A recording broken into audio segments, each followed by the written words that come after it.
Anatomy of the Human Mind Congress, which took place on December 31, 1960 and January 1, 1961, included a lecture titled A Talk on South Africa. This has been removed from the current version of the AHMC.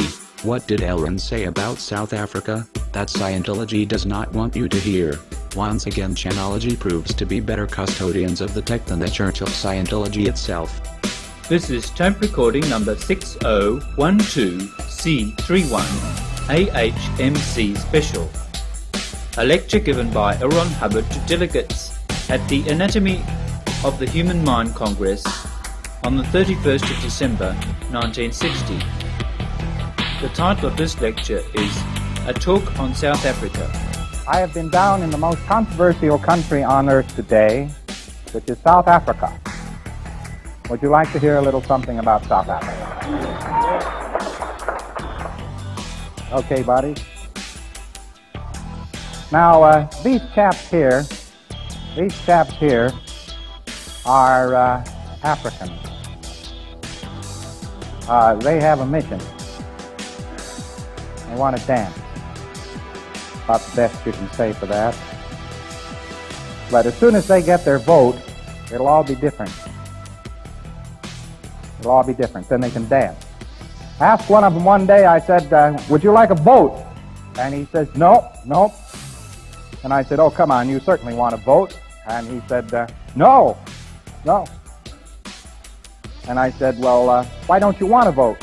He said, well, me buy sunglasses from an American last year, and me get chipped. Okay, buddy. There's one of the new magistrates that they'll elect when they finally get the vote. Probably require that the court be paid 2 skulls or something of the sort. Okay, buddy. The other day, by the way, there was a information pamphlet came out by the government of Borneo which told people to be nice to their snakes. Snakes don't like to be pointed at, and they don't like to be yelled at or stamped at, so please don't bother their snakes. Go ahead, Sonny. Right now you tell me, well, the government of South Africa does not permit the black man a vote. He doesn't even know what a vote is. What do you want, another Congo? Now look, I'm just a Yank. I'm not expected to be an authority on South Africa, and yet I've become one in Johannesburg.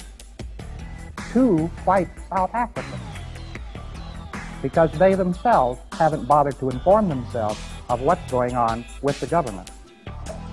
Doesn't that sound wild? The communist message to the world is all you have to do is get the European out of Africa, and there will be total peace, and it will be okay in Africa. What happened when the Belgians left the Congo? Well, that's what will happen throughout Africa. All development and advance of any kind whatsoever will be stopped if the European is driven out of Africa.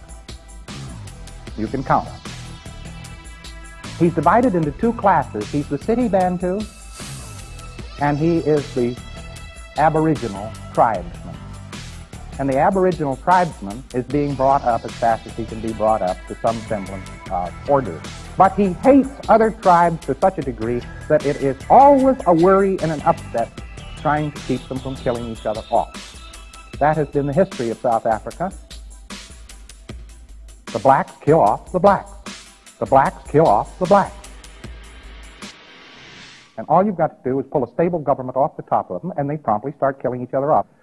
Factually, the Bantu is not like the American black man, and you can't understand anything about the Bantu by understanding anything about the American black man.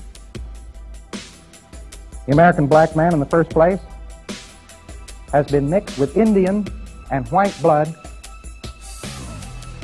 over a period of a couple of centuries or less, but has actually been in close proximity to the white man and white man's civilization for a century or 2, you see?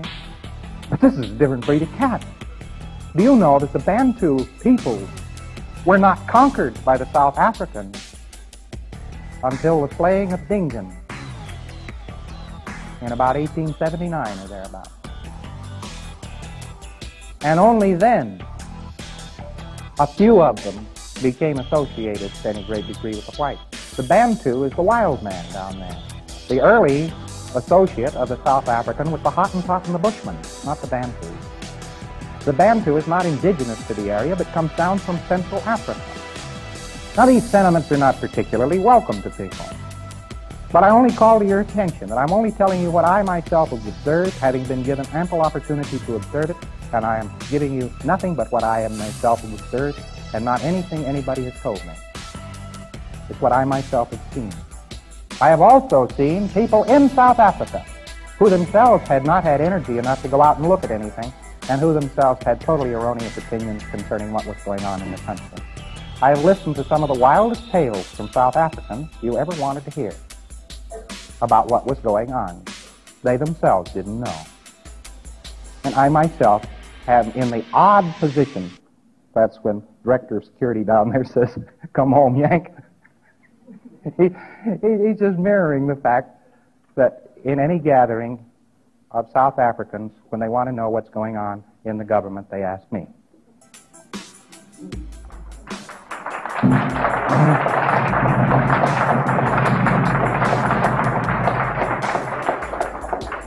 Now, I've driven an awful lot of weary miles, because South Africa's a big country, looking at the country, looking at the people, and that sort of thing.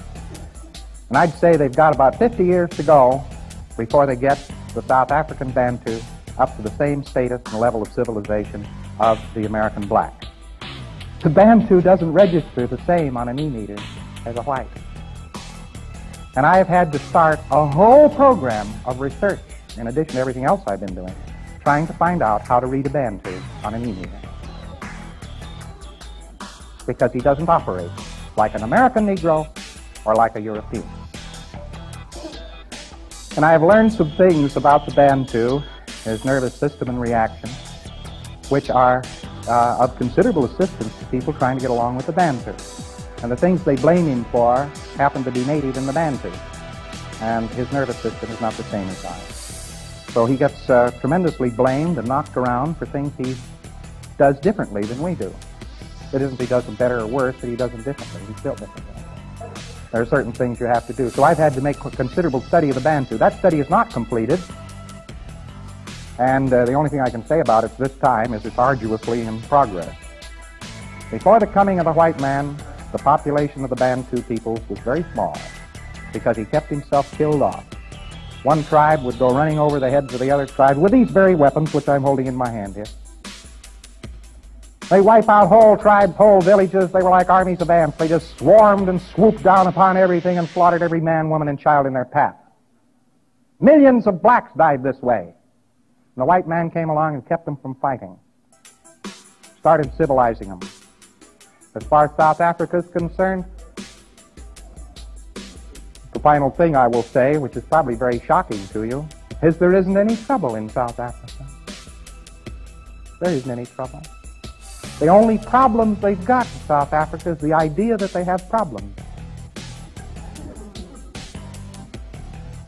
And the Bantu is working, and the government's working, and everybody's happy, but there are a lot of people around saying, yow, yow, yow, yow, yow, look at all the trouble, look at all the upset, look at all, give them all freedom, and gotta go through this, gotta go. And this is blah. I'm not necessarily approving or disproving of South African policies. It's a matter of sober fact. I believe their policy is slightly dangerous.